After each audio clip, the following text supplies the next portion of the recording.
Hey, this is Joe Sanfilippo. You're listening to the Geekcast Radio Network. Hey, it's Mistress Carrie, and you are listening to Studio 2009.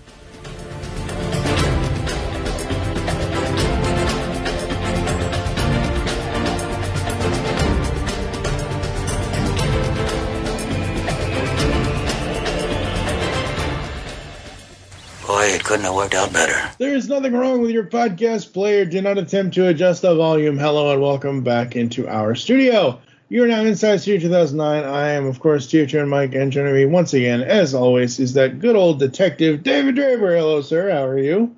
I'm well. How are you? Pretty good, pretty good. Today we continue on in our sleuthing as we put on our trench coats and jump back in time with Columbo. These are the Columbo files here inside Studio 2009. As I mentioned in the last episode, and I will mention this in every episode, Tubi.tv is where the main online source that I am watching these, which puts them all in whatever order they're supposed. It's the same order that they have on the DVDs. I think that's the particularly once we get out of the first season, it'll just be like the standard order. Yeah, absolutely. And today it's, according to them, Season 1, Episode 2, and it's a ransom for a dead man. Dun, dun, dun. Yes. This one was like, I almost didn't need to watch this. Because literally I watched this like 4.5 months ago. I remembered everything about this. And even though this episode and yesterday's episode, Prescription for Murder, that one was 94 minutes. This one was 92 minutes. This is only 2 minutes shorter than that one. This one felt like it went by faster. Kinda, yeah.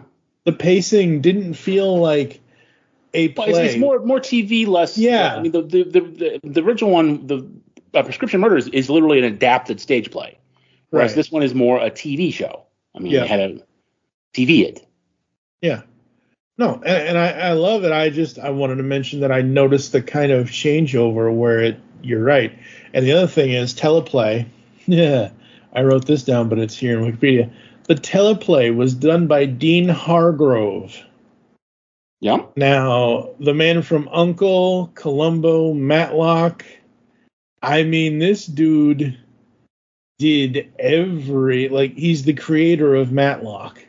I mean, I recognized the name. I didn't know he was the creator of Matlock, but that makes sense. I knew he was a guy that did a lot of TV back in the day. Yep. He worked on My Three Sons, The Man from Uncle, The Name of the Game, Columbo, McCloud, Dear Detective, Perry Mason Television Films. Like I said, he's the creator of Matlock, Jake and the Fat Man, Father Dowling Mysteries. He created the Father Dowling Mysteries. I think he adapted them. I think they were books. I might be wrong, but I believe they were books. Right, yes, but I'm saying American Mystery Television Series first aired from January 20th, 89 to May 2nd, 91. Series was preceded by 87. Yeah, whatever. But the point is, according to this, it says that he created the TV series probably based on the books. He's not the creator of Diagnosis Murder, but he was a producer on that show. And as I mentioned in the last episode of the podcast yesterday, when we were talking briefly about Diagnosis, the next detective thing we're doing is Diagnosis Murder. I love that show. I freaking love that show. But yeah, so Ransom for a Dead Man. Leslie Williams, played by Lee Grant, a brilliant and ruthless lawyer, murders her husband, Paul, played by Harlan Ward, to get his money, arranging the act to look as if he had been kidnapped and killed by his captors. Just say tennis, and I'll remember to put it on my office calendar. All right, Pat, goodbye. Oh boy, this one. All right, let's see here. Notes. I like her, but man, she is like the definition of Black Widow. Wow. Well, I mean, Well, I mean, you're not wrong because she murders her husband. And exactly. I mean, it is established that the whole relationship was transactional from her perspective, that she was using him. And then when she couldn't use him anymore, she got rid of him. Yep. And she didn't just she she didn't just take his money; she took his daughter's money too. Like that was like the little twist of the knife. Was he has a daughter that she is like Margaret tweens or something. Like she's not tweens, like like she's in school, but she's probably played by like a young 20-something. I would say that. Well, she's 70s/80s teenager. Let me put it that way. Yeah, so it's probably like senior in high school, almost in college kind of thing. But it really felt like to me like she was going to school across the pond. And she was overseas. She was in Europe, and she comes home because of the murder. But but like there's a line about how like she the killer like. Because of the crisis, because the husband had been kidnapped, he was able to like break all these like whatever and like take all the money out of the stepdaughter's funds. Mm-hmm. Like just because I got to save your father. Yep, absolutely. So the beginning. So what I noticed and what I'm going to continue to notice, I don't remember who it was in this one, but in the first episode, it was Dave Grusin who did the music. And the music was so different in the first one than it is in here. But that beginning, oh my God, it was like screeching birds. Yeah. When she goes to kill him, the background music that swells up at a few points, I'm like, oh my God, when is this going to pass? Because I don't like this music. That's the only negative thing I have about this one, is that just kind of irritated me for a few moments. The first episode, as we mentioned, had rotary phones. This one has push-button phones. So you can clearly tell, like you've already said, they went from being in a play to being on TV.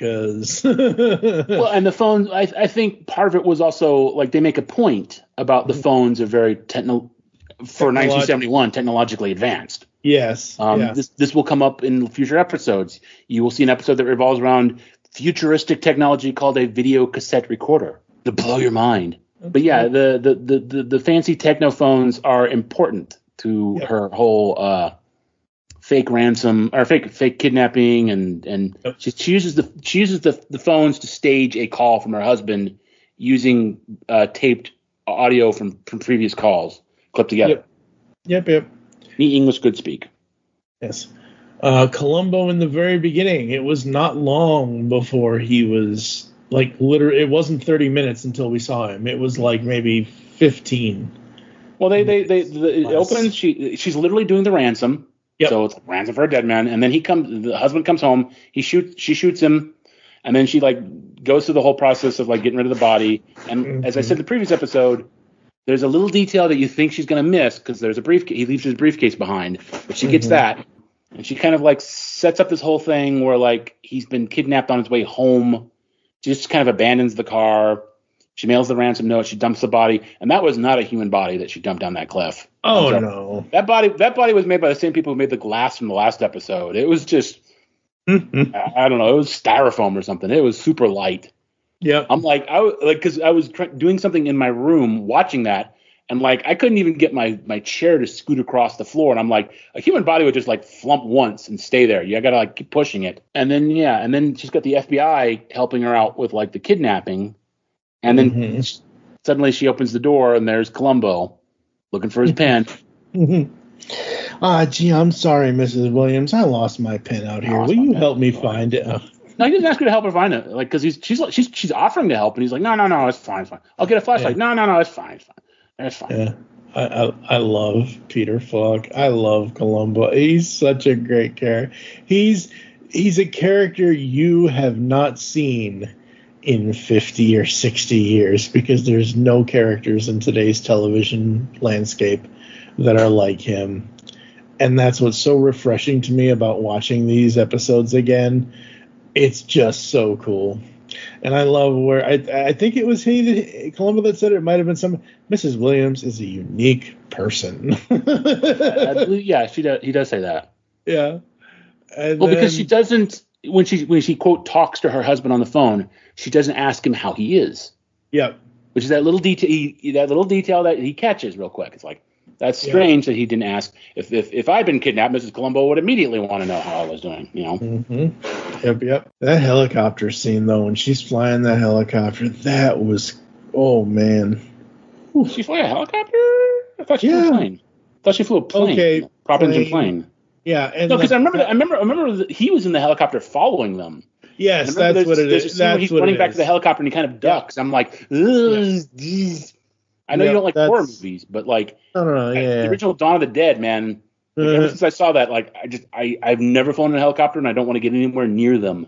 I'm just like, they terrify me.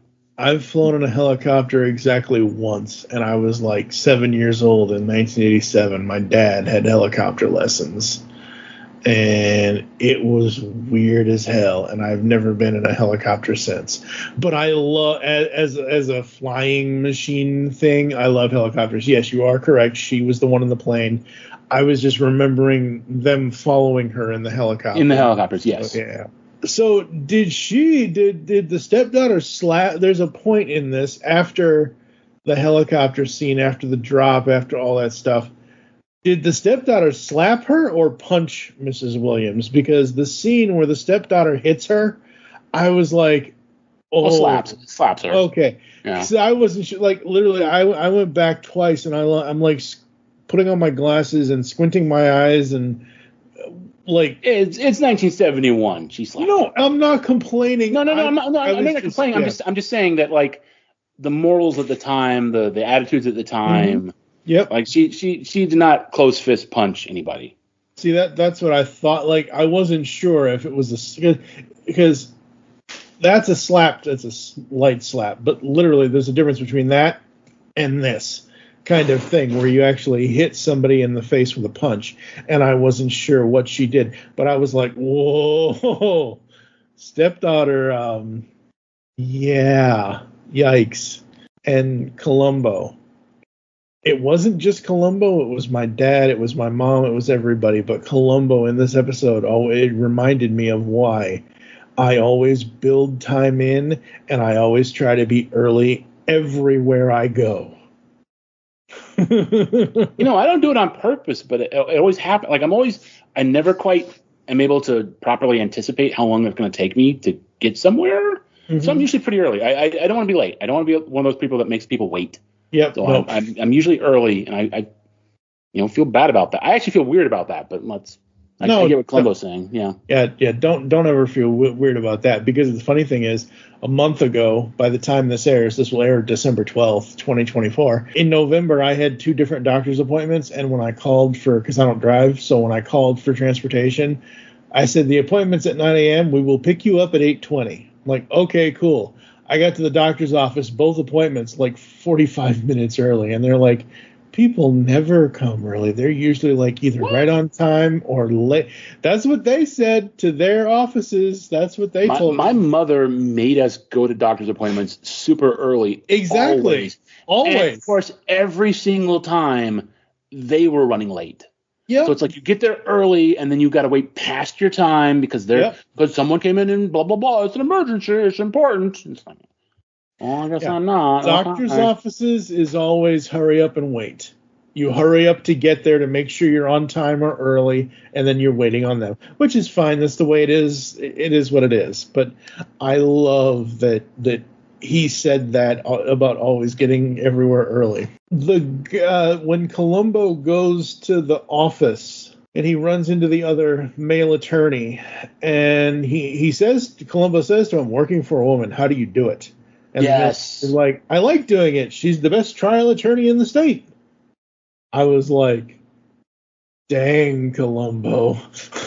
just go hang out with Don Draper, smoke some cigarettes, and drink some bourbon, and do your Mad Men thing, man. Like, it was... Yeah, I think that was the line that I remember going, whoa. Yeah, that was a... Because he says, I could never work for a woman. I'm like, whoa, okay, Spunky. Yep. That was a whoa line. But again, it didn't take me out. Again, we're noticing this stuff, folks, because for both of us, for me a second time on some of these early ones, but like I haven't seen Columbo in years.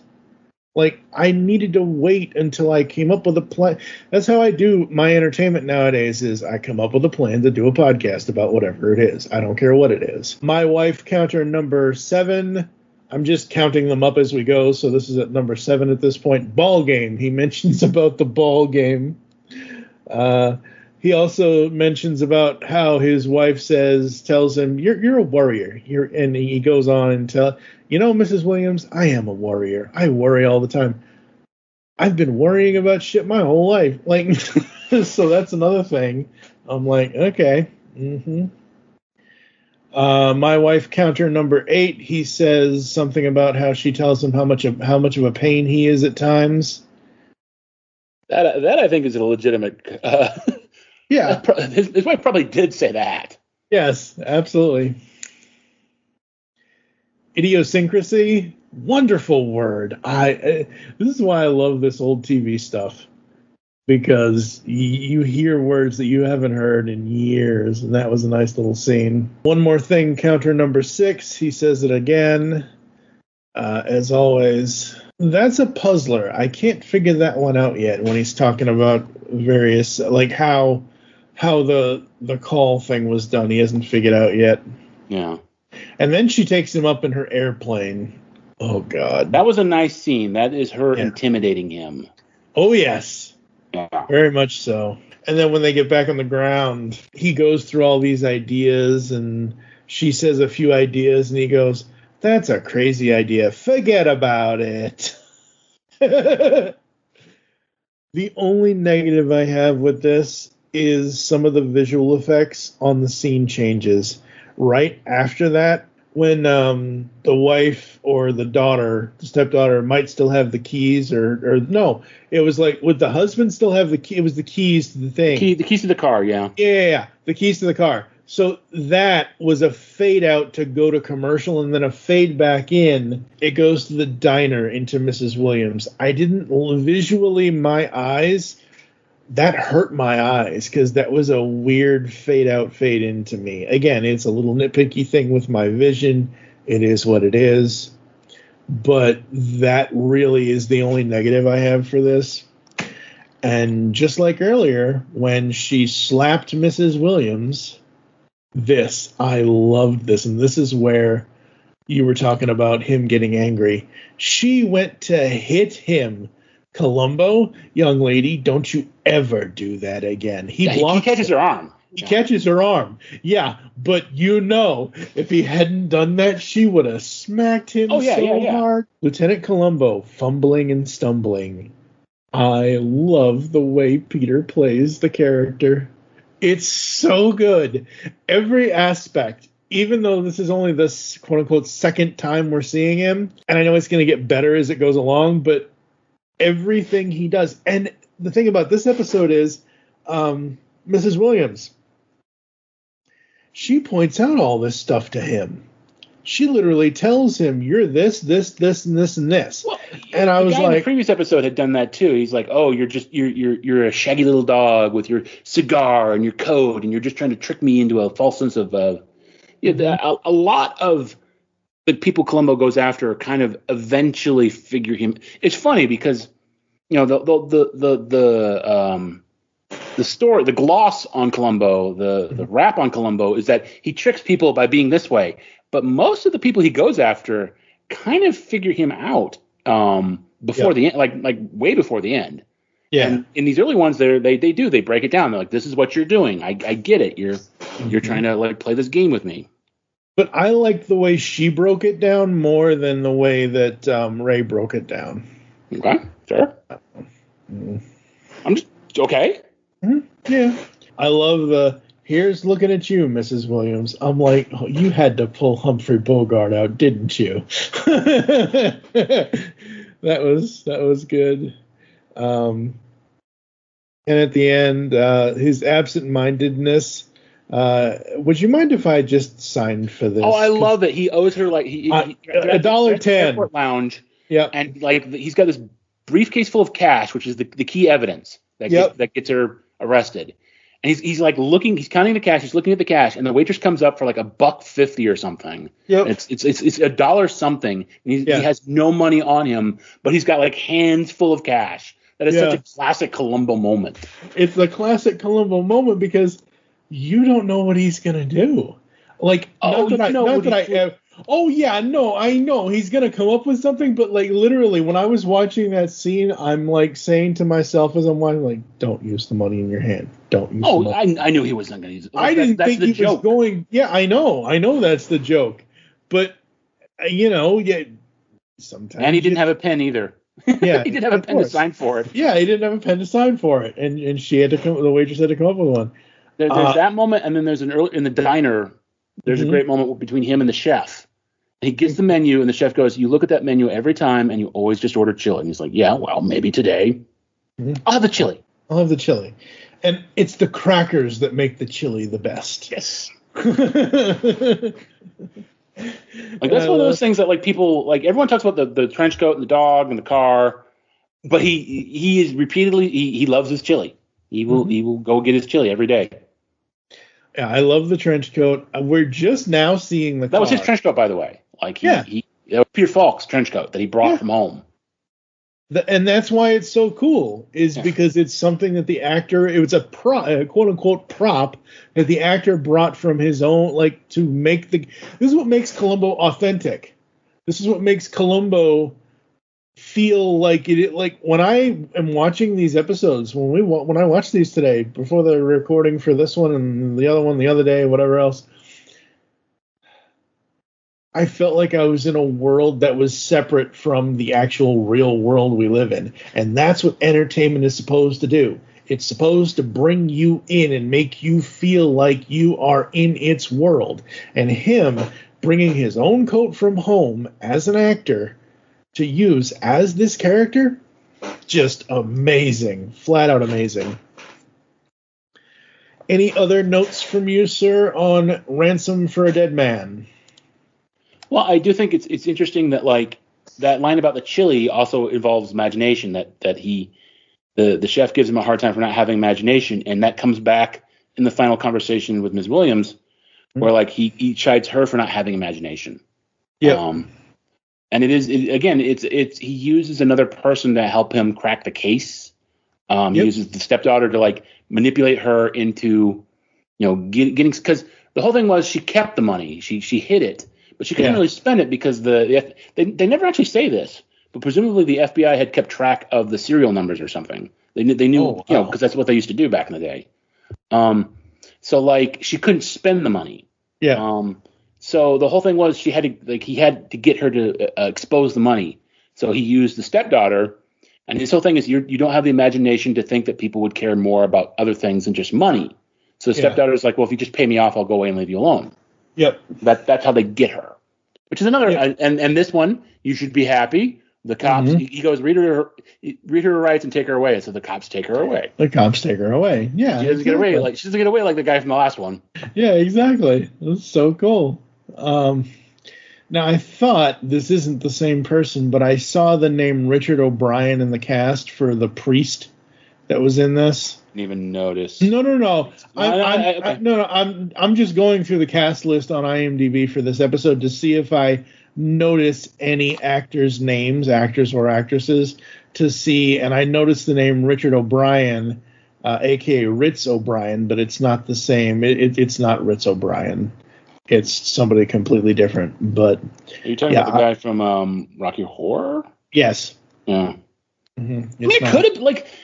It could have been the guy had a life before Rocky. Like that's the funny thing about these things is people have lives before the thing that they're known for. Yes, but and you're saying he's not. But it's a common name too. It's Richard O'Brien. When did Rocky Horror come out?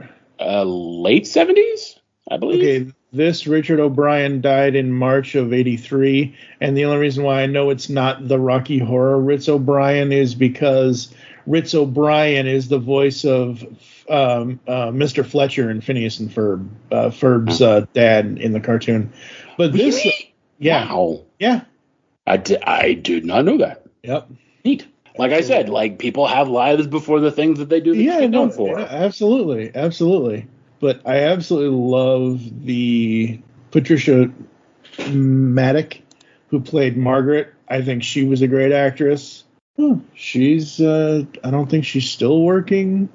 Last role was the Walter Ego in 1991. but she's still with us. She was in one episode of Trapper John M.D. in 1975. Mike, what? That movie came out when I was that show came out when I was born. What? I am 53 years old. So take her and add 53 years to her life. I'm not saying she should be dead, but like. Well, what I'm saying is, like, most of the, like, IMDb or Wikipedia will say, they will note if the person is gone. I don't think most people in that episode are still doing things. You never know. In 2024. Well, I'm not saying, but, like, Falk did stuff up until he died. Like, I mean, you never know. That's all I'm saying. Yeah, I get that, but, like, when was that? That was probably not that long. I mean, I'd have to open up the other tab again. But yeah, 2011. Yeah, he died. Yeah, so that's what I'm saying. So that's 13 years ago. Yeah. Okay. You're not getting my point at all. Which is the show was made an enormously long time ago. An ocean of it is like being in a different world in a lot of and part of it also, as I said in the other episode, some of it I think could be the whole class issue. I think is important because again, the average American viewer is watching these wealthy, elite people, a life. In the 80s, it was Lifestyles of the Rich and Famous was the big thing. You watch people who have better lives than you and have all these amazing things, and in this one, it's this elite world that you'll never get to be in, and of course, they're bad people and they do bad things and they get punished, which is makes you feel better. And it's like the reverse of that thing from the holiday special where you watch people on Tatooine and feel better about your crummy lives. But it's supposed to be the Hollywood, California elite. Yeah. And you get a glimpse into their world, and I think that is a thing. I think that is another thing that makes Columbo different than all the other ones, that came after, like Murder, She Wrote, like even Diagnosis Murder. Because Diagnosis Murder is whoever comes into the hospital, Yep. Murder, She Wrote is whoever Angela goes and visits. Jessica goes and visits, Yep. But this was like there was always this element of class and elitism. So you're like a glimpse into this amazing world, and then and then the shaggy little dog from I think they established that this character did come from New York originally. I think at some point they say that it was this transplant and this alien in this strange world, and he just kind of barges into these situations and disrupts everything. And so far we haven't got. You need to do a foot tracker too, because there's going to be a foot. He's going to ask about shoes constantly. Where'd you get them shoes? Oh, yeah.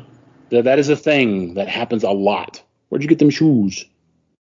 Yeah, I don't know if I'll have a shoe tracker, but... Well, then we lose the Quentin Tarantino audience.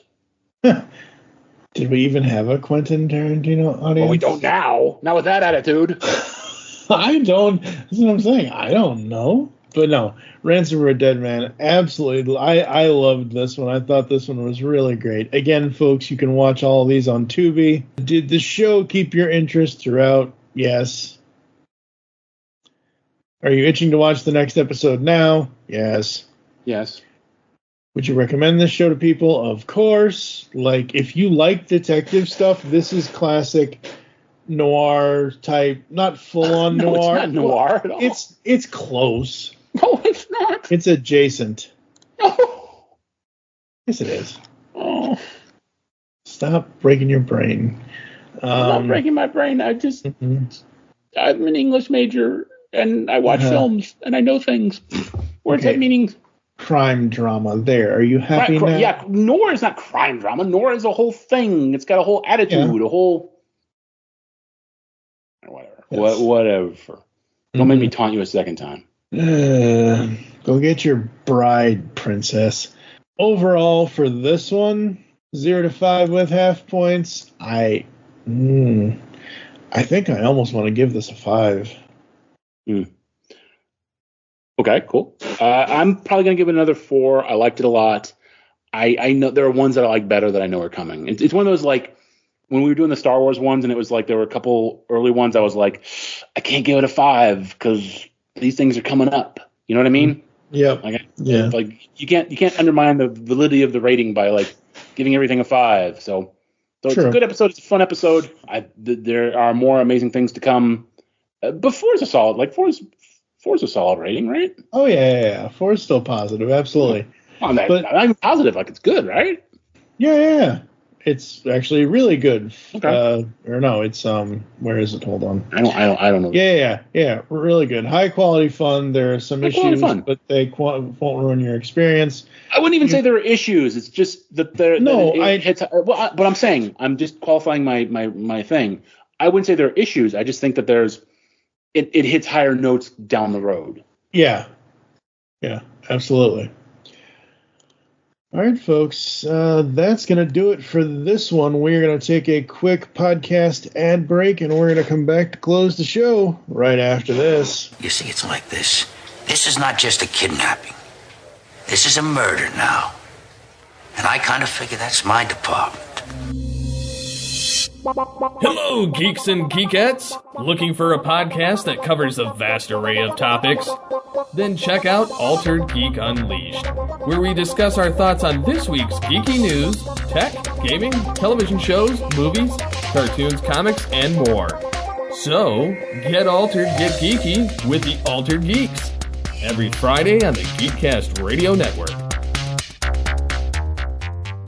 Grab your helmets because it's time to assemble Mask. Mask Mayhem is here with your hosts TFG1Mike, Optimus Solo, and brand new host Toon Master Tim. This podcast covering all 75 episodes of Mask will feature in-depth analysis of every episode, talking the toys, and more. Mask Mayhem will run 30 podcast episodes. You can find us on iTunes and www.geekcastradio.com. So get your spectrums ready, as podcasting is the ultimate weapon.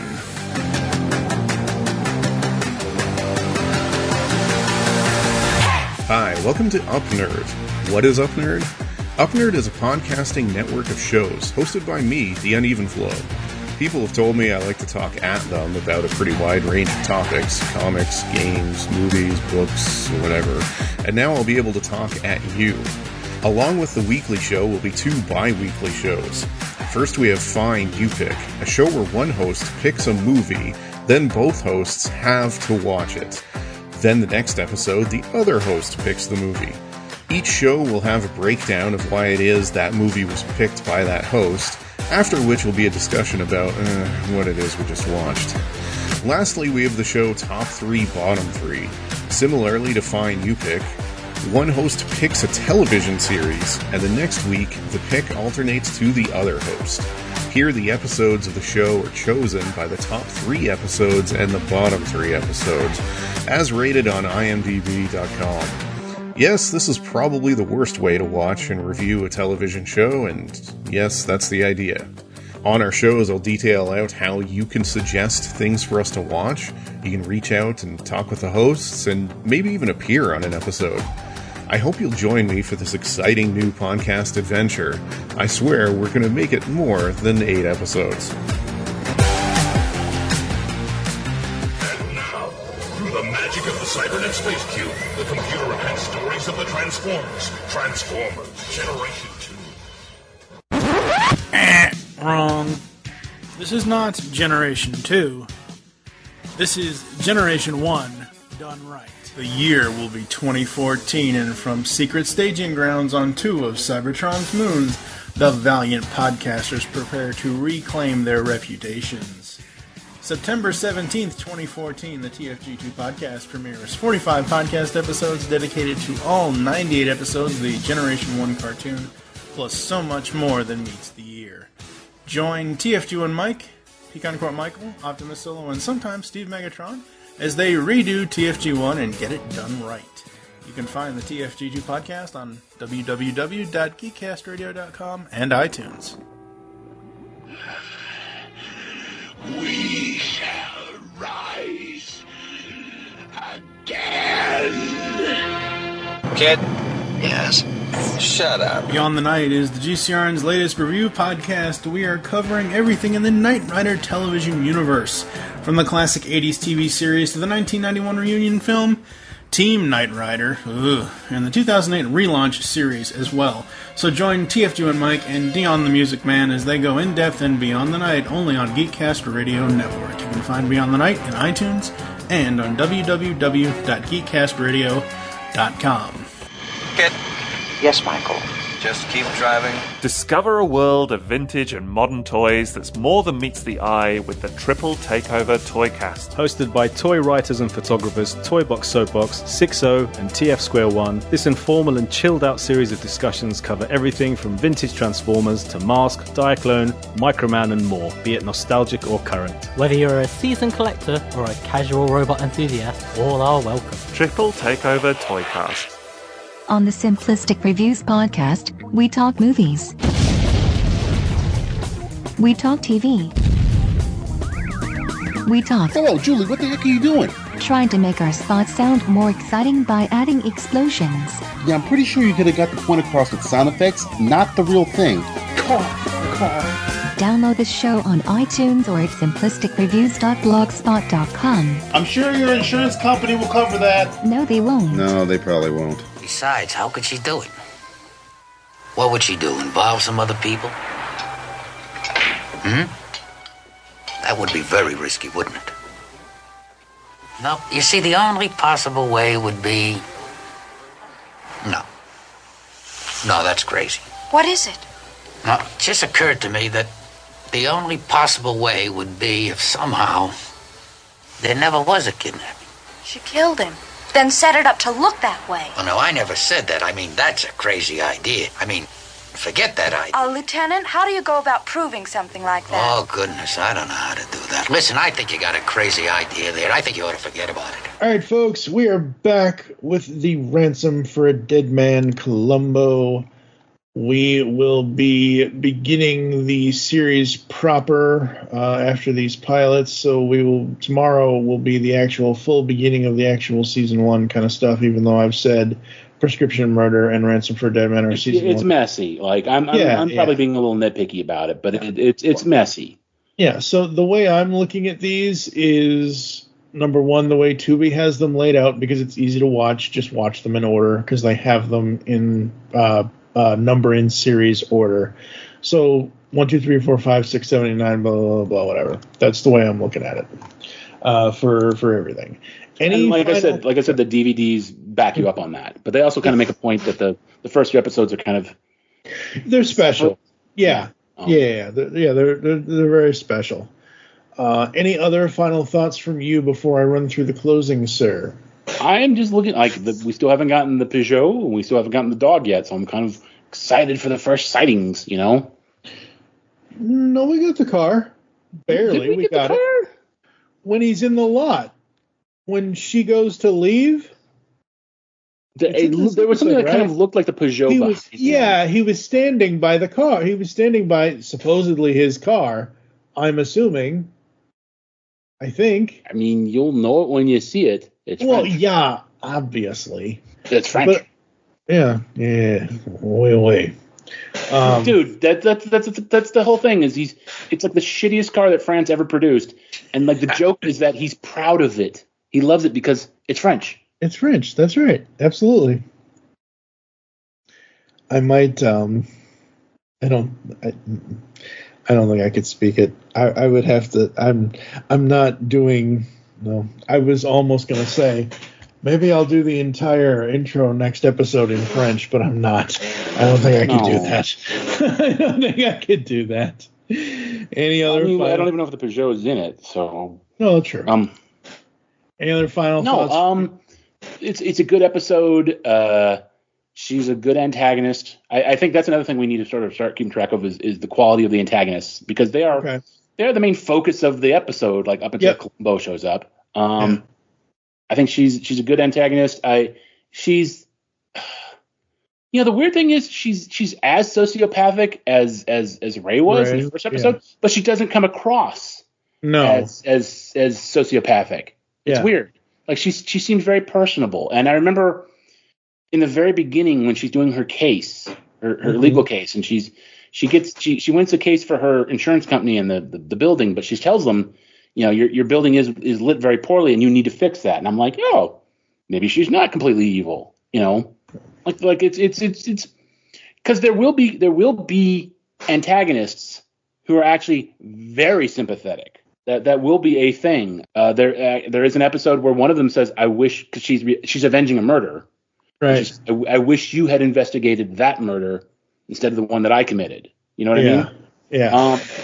And he actually gives a speech about, like, I'll send you the thing, because there's this channel that does music videos based on Columbo episodes, which I love. Wow. I'll send you the one. But anyway, yeah, like, so I think she's a strong antagonist. I don't know that she's one of the best antagonists, but she's just, because the other guy came across as like just a complete reptile. Yeah. Especially at the end. Because he never broke. He never had. No.